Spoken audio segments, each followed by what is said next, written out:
you cannot save everyone. This is a difficult truth that many well meaning people struggle to accept.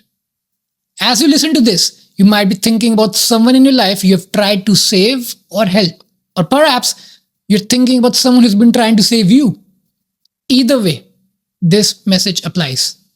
It's deeply connected to how we approach relationships, expectations, and ultimately our peace of mind. Let me begin with a confession. One of my primary motivations for starting this channel was indeed to help people, to write down my thoughts, think them through, and hopefully provide some value to those who might benefit from hearing them. However, somewhere along the way, I had to confront a reality. It is not my duty to help everyone through this medium. If people find this idea helpful, that's wonderful. If they don't, that's also perfectly acceptable. The moment I made helping everyone my responsibility, I would have transformed this endeavor from a passion into a burden. This realization led me to a broader understanding that applies to all of us. We cannot save everyone, no matter how desperately we might want to.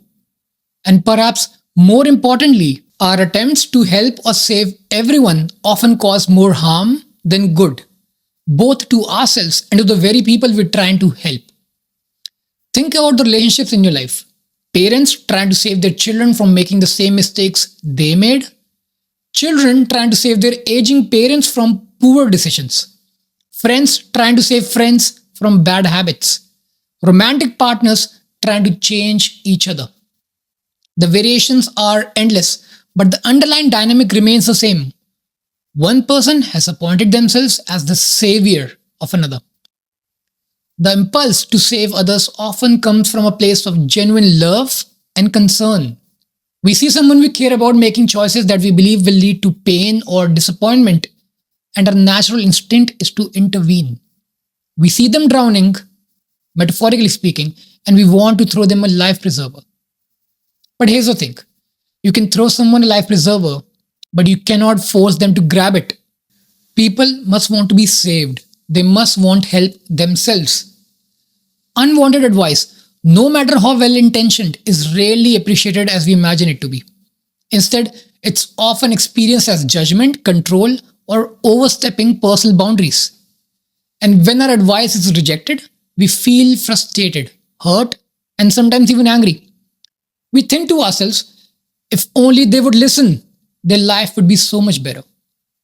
But notice what's happening here. When we say their life would be so much better, what we really mean is their life would be more in line with what I think it should be. We're not seeing them as they are. We are seeing them as we think they should be. We are disappointed, not by who they are, but by the gap between who they are and who we want them to be. This is where we learn something important about acceptance and love. When we try to change someone, even when we genuinely believe we are helping them, we are fundamentally communicating that they are not acceptable as they currently are. We are saying, you would be worthy of my full acceptance if only you would change according to my preferences. Consider the paradox here. We claim to love this person enough to want to help them, yet our help is dependent on them becoming someone different from who they currently are. This is not love. It's conditional acceptance disguised as love. True love accepts people as they currently are, not as we wish them to be. This does not mean we should never offer guidance or support. It means we need to be very clear about our motivations and very honest about our limitations. When someone asks for advice, that's an invitation to share our perspective. When someone doesn't ask, our unsought advice often says more about our need to feel useful or in control than it does about their need for help. External pressure, no matter how well intentioned, rarely produces lasting transformation. Now let's examine what happens when we accept that we cannot save everyone. First, it liberates us from an impossible burden. How exhausting it is to feel responsible for other people's choices and their consequences. How frustrating it is to watch someone repeatedly make decisions that we believe are harmful to them. When we release ourselves from the responsibility to save others, we free up enormous amounts of mental and emotional energy. that can be redirected toward our own growth and well being. Second, it actually improves our relationships. When we stop trying to change people, we can begin to see them more clearly. We can respect their choices and love them for who they are, not who we think they should be. When we shift from conditional to unconditional acceptance and accept people as they are, they're often more willing to change on their own. Think about it. Which are you more likely to be open to? Advice from someone who clearly accepts you as you are, or advice from someone who obviously think you need to be fixed? The person who accepts us creates psychological safety, while the person who wants to change us creates defensiveness. Third, letting go of our savior complex allows others to develop their own strength and resilience. When we constantly try to rescue people from the consequences of their choices, we rob them of the opportunity to learn and grow. Pain teaches us important lessons. When we protect others from the pain, we might actually be holding them back. This brings us to an important distinction. There is a difference between being available to help and being responsible for helping. Being available means that if someone genuinely asks us for assistance, and if we're in a position to provide it without compromising our own well-being, we can choose to offer it. Being responsible means we feel obligated to help whether it's requested or not, whether it's effective or not, and regardless of the cost to ourselves. Be there for people without making their problems your responsibility. We can be there when people need us, but we don't carry the weight of their decisions. We can share our perspective when asked, but we don't make their perspective our project. Now, I want to address the guilt that often accompanies this realization. Many people feel selfish when they stop trying to save others. They worry that they're becoming cold or uncaring. This is a misunderstanding of what's actually happening. When we stop trying to control others' choices, we're not becoming less loving. We're becoming more loving in a responsible, sustainable way. There is also this fear that if we stop trying to save someone, something terrible will happen to them and we'll be responsible. But consider this. If your previous attempts to save them have not worked, what makes you think that continuing the same pattern will suddenly produce different results? As the saying goes, the definition of insanity is doing the same thing over and over and expecting different results.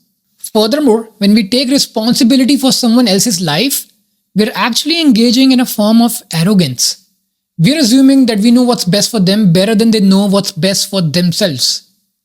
We're assuming that our perspective is superior to their perspective, that our values should override their values, that we know what's best for them better than they do. This does not mean we should never have opinions about others' choices or never feel concern for their well-being. It means we hold these opinions and concerns lightly, recognizing that our perspective is just that, our perspective. It's not necessarily the truth, and it's certainly not our right to impose it on others. So what does this look like in practice? It means we can express concern when appropriate, but we don't make the outcome our responsibility. It means we can offer advice when asked, but we don't take it personally if it's not followed. It means we can set boundaries about what behavior we will and we won't tolerate in our relationships. But we don't try to control the other person's behavior outside of these boundaries. Most importantly, it means we focus our primary energy on the one person we actually can save, ourselves. We work on our own growth, our own healing, our own development. We become the kind of person others might want to look up to, not through preaching or pressuring, but through example. The best thing we can do for others is to work on ourselves. When we are at peace with ourselves, when we have done our own work, when we have cultivated wisdom and compassion through our own struggles, we become a lighthouse. We don't chase after ships to rescue them. We simply shine our light consistently, and those who need guidance can navigate toward the lighthouse if they choose. So what do you think about this topic? Let me know in the comments below, and please like this video and share it with someone who you think might benefit from its message. Thank you for listening. See you in the next one.